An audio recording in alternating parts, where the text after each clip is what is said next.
In this series of videos, I'm going to be showing how to use the Microprofiler in Roblox Studio.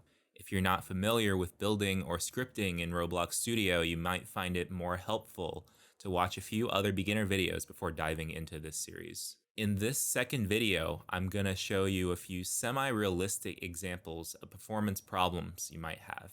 Then, I'm going to show how to use the Microprofiler to diagnose exactly what's going on. So let's get started. So here I've got a place with 300 humanoids walking around. That's a lot of stuff. Anyway, I'm gonna run it and I'm getting some lag. So what's going on exactly? Well, I can use the microprofiler to figure out. So I'm gonna press Control F6, that's a Command F6 on a Mac to bring it up, and then Control P or Command P on a Mac to pause the view. And what can I see here? So we can see that there's these big green bars saying physics. That's definitely something. If we zoom in a bit more, we can see some more hints on what exactly is going on.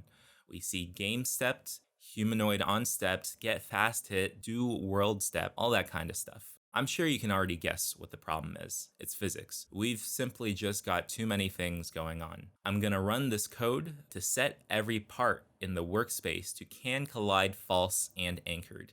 If I do that, they shouldn't interact anymore with physics, and that should hopefully fix our performance problem.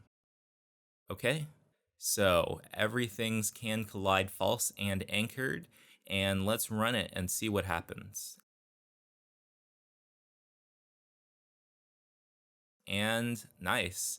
They aren't moving around anymore, and we don't have any more performance problems. I can see that by bringing up the microprofiler if I look around. So obviously this wouldn't work for a real game. A real game would need physics.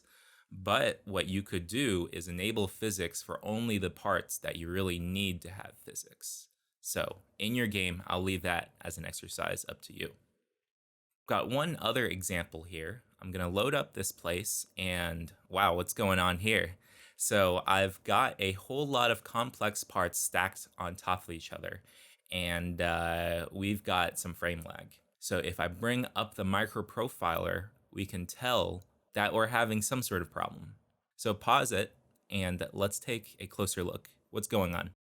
So we can definitely see that we're skipping frames and what's causing it. So we see down here this perform and present going on. Long story short, all these crazy parts everywhere, they're simply taking too much time to render.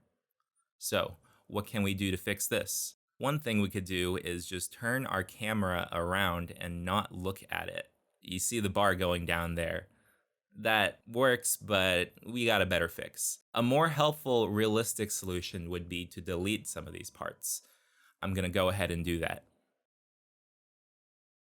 Nice, back to a smooth frame rate. So anyway, those are some common examples of performance problems that you'd see in your game. The solution isn't always going to be as quick and easy as I've just made it seem, but hopefully this will give you some idea of where to start. Of course, sometimes it's your code that's causing performance problems. Stick around for the next video to learn how to use the microprofiler to debug that.